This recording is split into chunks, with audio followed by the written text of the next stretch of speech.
Shalom à tous. Alors si vous avez cliqué sur la vidéo, vous devez vous demander, qu'est-ce qui se passe? Comme vous le savez sûrement, la déclaration du premier mois de l'année, et donc de la date de Pessah, cela dépend de nos frères américains, de Nazarene Israël. Alors hier matin, je me suis réveillé, j'ai allumé mon téléphone et j'ai vu un email de Nazarene Israël, c'est la newsletter, et cette newsletter disait qu'il y avait un changement inattendu. Cet email disait que Rosh Hashanah c'était le 19 février dernier. Et puis j'ai compris qu'on avait raté la fête de Pessah à cause de quelques erreurs. Quand j'ai lu ça, j'ai fait un bond dans mon lit et franchement j'étais très dégoûté.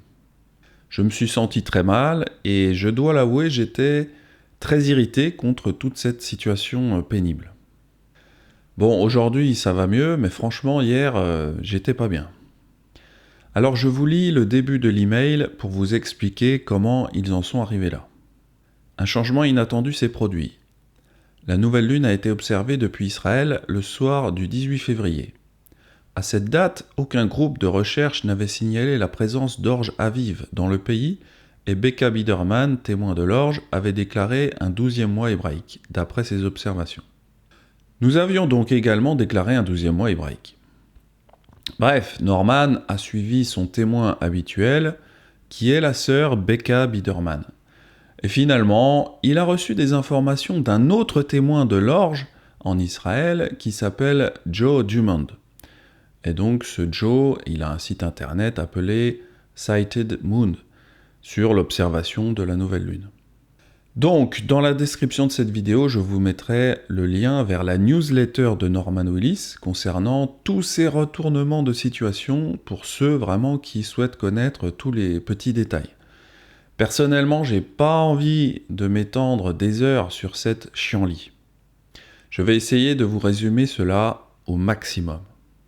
Donc, ce qui s'est passé, c'est que le 6 mars, Joe Dumond a contacté Norman parce qu'il était inquiet que Norman n'avait pas utilisé son témoignage, car il avait vu de l'orge aviv.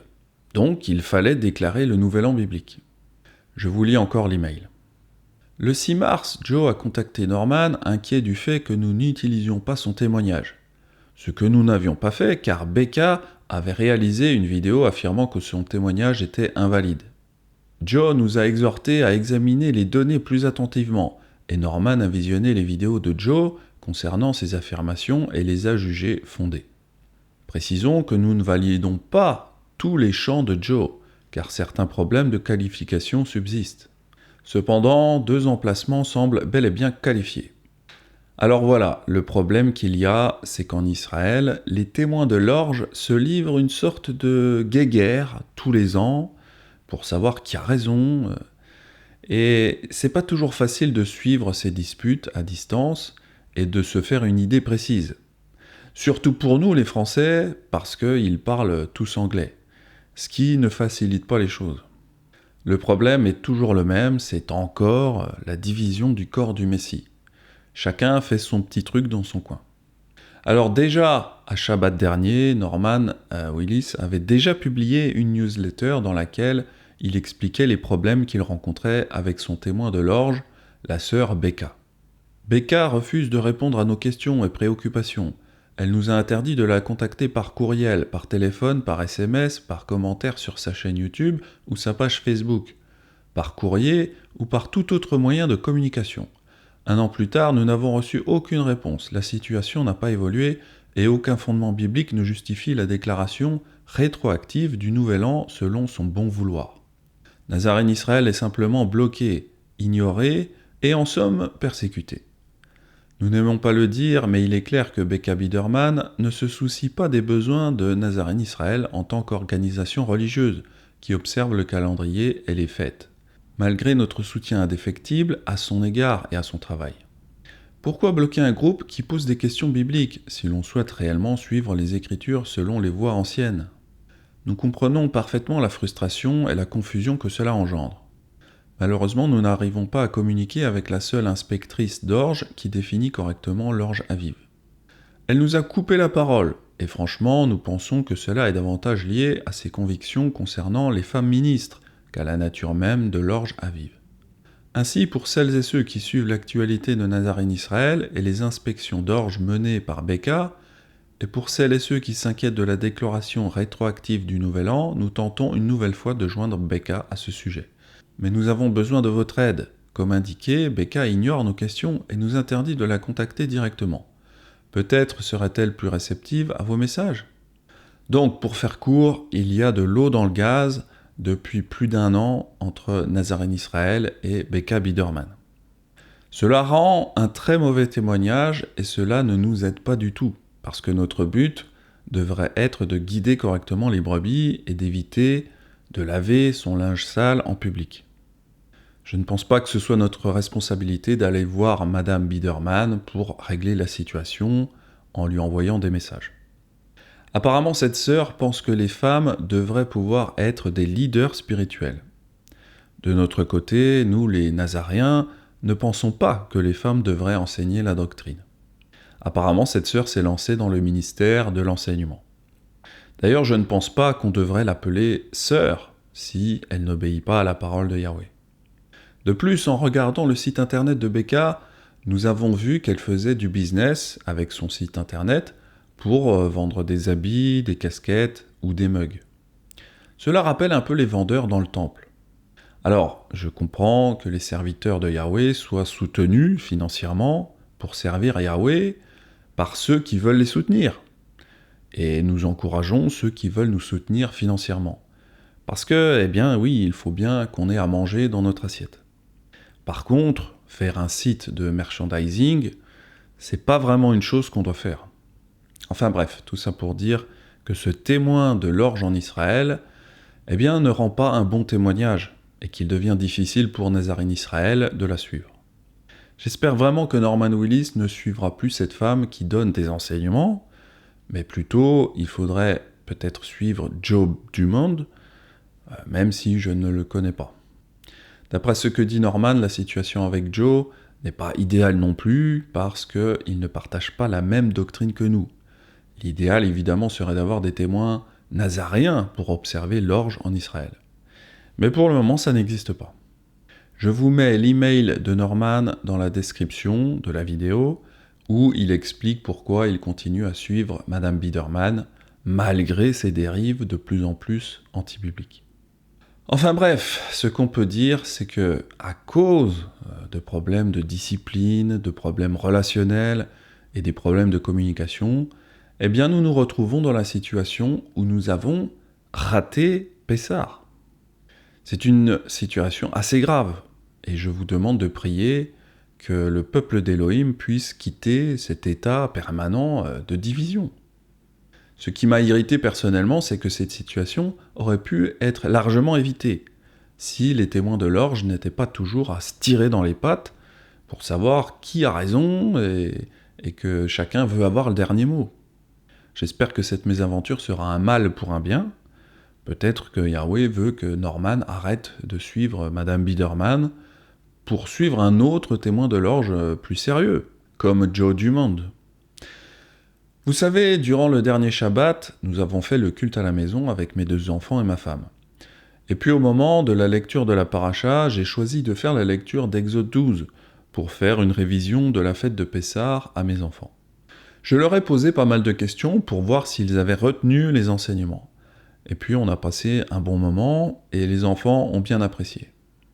Après ce Shabbat, je me suis demandé à moi-même pourquoi j'avais enseigné si longtemps à l'avance sur ce sujet, sachant que la fête de Pessah aurait lieu bien plus tard, dans 1 mois. Mais aujourd'hui, je pense que Yahweh avait mis dans mon cœur le fait que Pessah, eh bien, c'était la semaine dernière. D'ailleurs, il s'est passé la même chose concernant les enseignements, parce que cela fait plus de 3 semaines que je travaille sur la réécriture de 2 enseignements sur Pessah que je voulais tourner prochainement.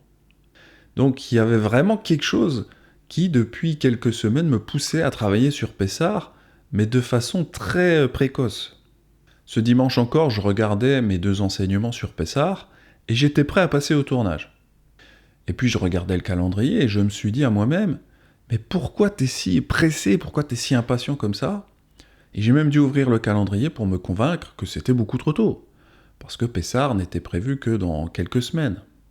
Mais je sais pas, il y avait quelque chose en moi qui était anormalement alarmé par rapport aux années précédentes.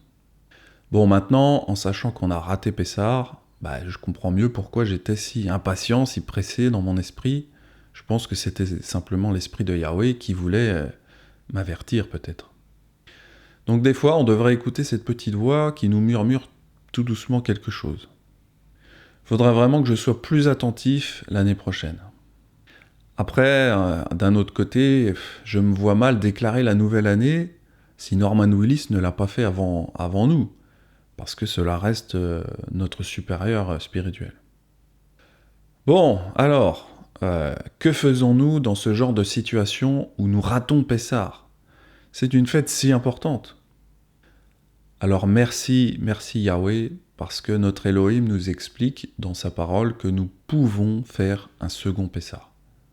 C'est d'ailleurs la seule fête qu'on peut faire si nous ratons la première. Et Yahweh parla à Moshe et dit « Parle aux enfants d'Israël et dis-leur, si quelqu'un d'entre vous ou de vos descendants est impur à cause d'un mort ou est en voyage dans le lointain, il célébrera la Pâque en l'honneur de Yahweh. C'est au second mois qu'ils la célébreront, le 14e jour, entre les deux soirs. Ils la mangeront avec des pains sans levain et des herbes amères. » Comme on l'a déjà expliqué dans d'autres enseignements, notre situation actuelle est que nous sommes dans la dispersion. Et cela a la même valeur qu'un voyage dans le lointain. Donc, dans notre situation, Yahweh permet que nous fassions la Pâque le mois suivant. On retrouve un exemple de cette situation dans les Chroniques. Ézéchias envoya des messagers dans tout Israël et Yehuda.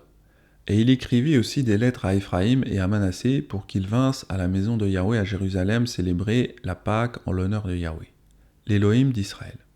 Le roi, ses chefs et toute l'assemblée avaient tenu conseil à Jérusalem afin que la Pâque fût célébrée au second mois. Car on ne pouvait la faire en son temps, parce que les sacrificateurs ne s'étaient pas sanctifiés en assez grand nombre et que le peuple n'était pas rassemblé à Jérusalem. Alors, on appelle cette seconde Pâque Pessah Sheni en hébreu.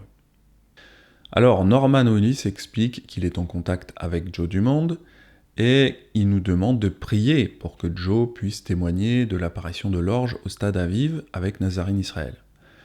Même si, avec son propre groupe, il n'utilise pas les mêmes critères que nous. En effet, Joe déclare le nouvel an le 10 Aviv, donc il déclare le début de l'année de façon rétroactive. Je vous lis un morceau de l'email de Norman. Nous sommes ravis que Joe nous ait fait part de cette nouvelle. Veuillez prier avec nous afin que nous puissions entretenir de bonnes relations avec Joe et Sighted Moon, et ainsi disposer d'un témoignage compétent et fiable pour vérifier fidèlement tous les lieux. Priez également pour que Becca Biderman cesse de nous traiter si mal, alors que nous n'avons fait que l'aider, la soutenir et l'encourager pendant de nombreuses années. Nous aimerions renouer de bonnes relations avec elle, si elle cessait de nous bloquer. Merci à tous pour vos prières. Donc voilà, merci à vous qui me regardez de prier également pour cette situation très difficile. Alors, nous allons exceptionnellement faire Pessah Sheni cette année, c'est-à-dire avec un mois de décalage. Ce sera une première pour moi et ma maison. D'ailleurs, quand j'ai annoncé à mes enfants qu'on avait raté Pessah, ils étaient dégoûtés. Mais merci à Yahweh de nous permettre, de nous donner l'occasion d'avoir un second Pessah.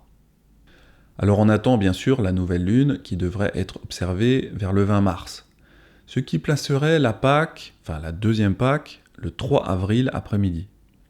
Et donc le premier jour des pains sans levain, ce sera le 4 avril, et le dernier jour des pains sans levain, ce sera le 10 avril. Je vais essayer de faire un calendrier provisoire sur mon site internet, même si Nazarene Israël n'a toujours pas publié le sien. Mais il faut savoir que les dates définitives pourraient être décalées d'un jour. Donc voilà pour cette très triste affaire. Je vous avoue que cela m'a un peu mis en colère, parce que je vois des disputes, des problèmes d'ego et de communication. Et le fruit de cela, c'est que les brebis, elles n'ont pas été informées correctement pour la fête de Pessah. Je suis un petit peu dégoûté, et encore plus de devoir faire une vidéo pour expliquer cette chienlit ridicule qui nous fait rater la première Pâque. Je vous demande de prier pour que nous ayons des responsables et des témoins de l'orge de meilleure qualité pour les prochaines années. Cependant, il faut louer Yahweh parce qu'il nous offre une deuxième chance pour la fête de Pessah. Merci Yahweh pour ta miséricorde infinie. J'espère qu'on arrivera à oublier cette histoire fâcheuse. Il faut maintenant se concentrer sur Pessar Sheni et se réjouir. Je mettrai le calendrier provisoire dans la description de cette vidéo. Merci pour votre fidélité et je vous dis à très prochainement pour des vidéos sur Pessar, si Yahweh me le permet. C'était Benjamin, shalom à tous.